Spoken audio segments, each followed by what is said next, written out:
સુરતમાં પોલીસ કર્મીનો દાદાગીરી કરતો વિડીયો હાલ સોશિયલ મીડિયામાં વાયરલ થયો છે।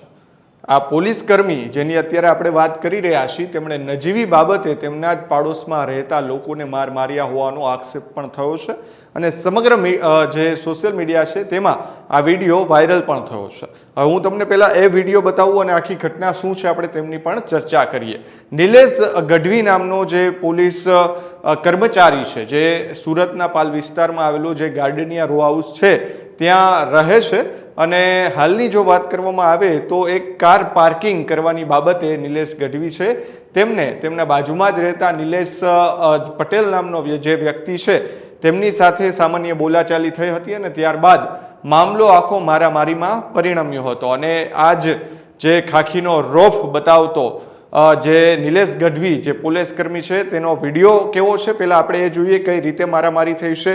જે પાડોશીના જે માતા છે જે 72 વર્ષના છે તેમને પણ તેમણે છોડ્યા નથી, તેમના પત્નીને પણ મારવામાં આવ્યા હોવાના આક્ષેપ થયા છે અને સમગ્ર મામલો હાલ પોલીસ સ્ટેશને પહોંચ્યો છે। એ પહેલા આપણે વિડીયો પણ જોઈએ કે આ જોઈ રહ્યા છો તે પ્રમાણે આજે અત્યારે આપણને દેખાઈ રહ્યો છે આ પોલીસ કર્મી નિલેશ ગઢવી છે અને તેમને આ જે નિલેશ પટેલ છે તેમની સાથે મારામારી કરી છે।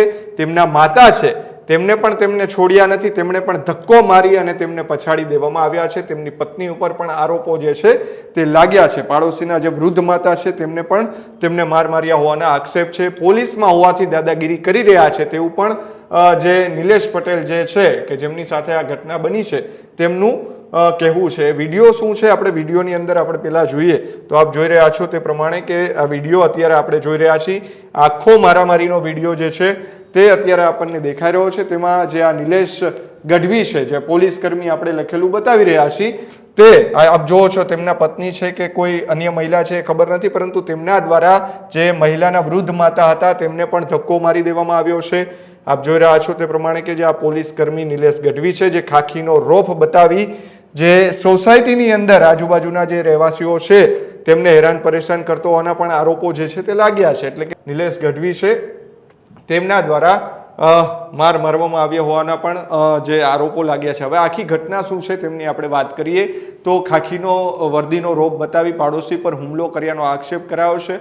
વેસુ પોલીસ સ્ટેશનમાં ફરજ બજાવતા પોલીસ કર્મી નરેશ ગઢવી જેઓ નરેશ કુંચલા તરીકે પણ ઓળખાય છે સામાન્ય કાર પાર્કિંગ અને મેન્ટેનન્સ જેવી બાબતે પાડોશી નિલેશ નરોત્તમભાઈ પટેલ તેમની પત્ની અને 77 વર્ષીય વૃદ્ધ માતા પર હુમલો કરી મારવામાં આવ્યો હોવાનો આક્ષેપ કરાયો છે।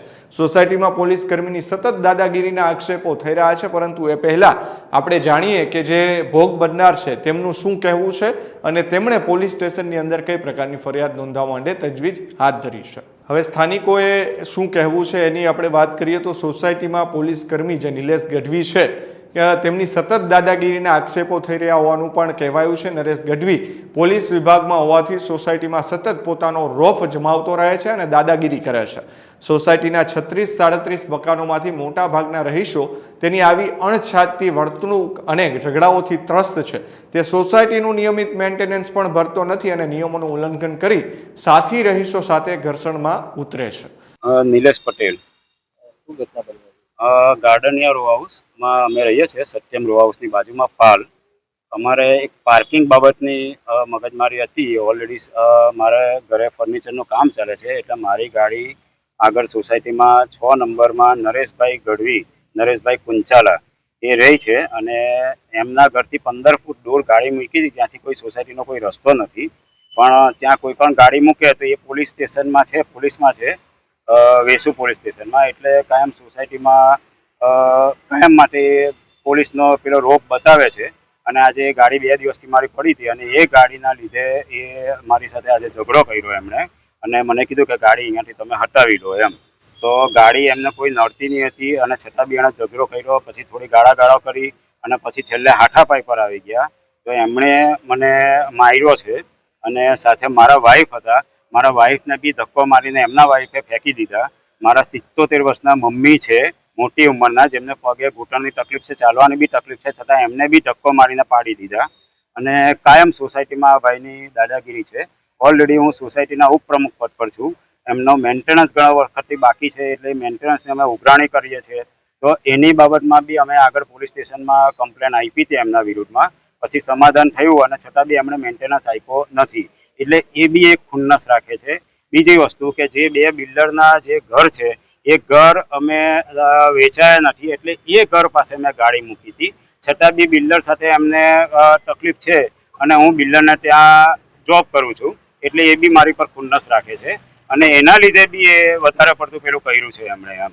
અને રીતસર મારામારી કરી છે અને એનો વિડીયો બી અમે બનાવ્યો છે અને મારા વાઈફને માર્યું છે, મારા મમ્મીને માર્યું છે, એની વાઈફે, એનો છોકરો, અને એ ટોણે અમને સોસાયટીમાં માર્યું છે અને સોસાયટીમાં કાયમ જ એમની દાદાગીરી રહી છે. એની અમે કમ્પ્લેન કરવા માટે પોલીસ સ્ટેશનમાં આવ્યા છે અહીંયા.